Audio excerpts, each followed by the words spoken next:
Thank you. Vincent Evans.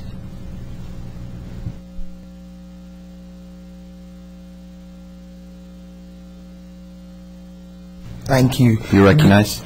Good afternoon. My name is Vincent Evans. I'm a junior political science and pre-law student attending Florida A&M. I first of all want to say thank you, Representative Fresden, for this very important piece of legislation. There's a sort of synergy amongst the over 300,000 students in the state university system for pieces of legislation like this, because it ensures that people like my little brother and little sister will one day have a better education. Former U.S. Congresswoman Shirley Chisholm was once regarded as saying that the eyes of the future are looking back at us, and they are praying that we will see far beyond our own time. This piece of legislation, which enhances math and science in the classroom, gives more rigor, is extremely important and vital to Florida's education system. I appreciate the fact that the legislation is tiered, implementing it over a course of time. Now, I'm a product of Clay County High School, Ridgeview High School, and like Kevin said, my colleague from University of North Florida, I found myself in my freshman year at Florida A&M University taking a remedial math course because I simply was not prepared to take on the very important challenge of math at the collegiate level.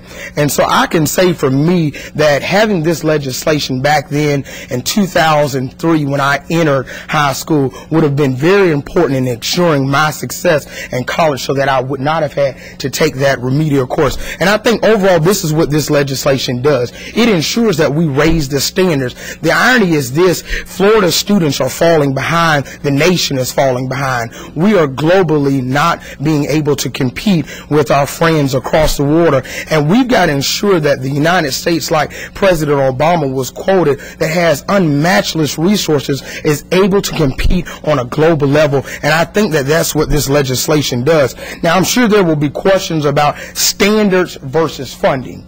And in my own personal opinion, that's simply a question we can't afford to ask. We cannot continue to ask the question of whether funding is going to hold back education in our great state. It's simply not something that we can afford to do because, again, we are falling behind. Now, I think my colleagues and I recognize the difficult economic times that the state of Florida is in and the difficult times that the nation is in. But that can never be an excuse for us not to fund education fully. We must stop the budget cuts that are currently occurring. There's also been talk about raising the standards and students drop out. And like I said, students in our state in the K through 12 education system are not at the level that they should be at. And so in order to ensure that they remain at that level, we must raise the standards. And I believe wholeheartedly that our state's best and brightest will meet those standards. If you raise them, I wholeheartedly believe that they will come up to a level and they will meet those standards.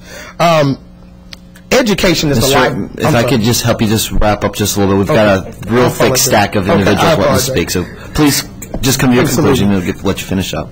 In closing, education is the lifeblood of our system, and it is the common thread that binds us together. I think that it will one day be regarded as the civil rights issue of my generation, and I certainly appreciate the work that you all do. I recognize the tough spot that you are in, again, during these difficult economic times, as Representative Jones says, but I ask you to ensure that education remains a right and not a privilege for all of public students. Thank you.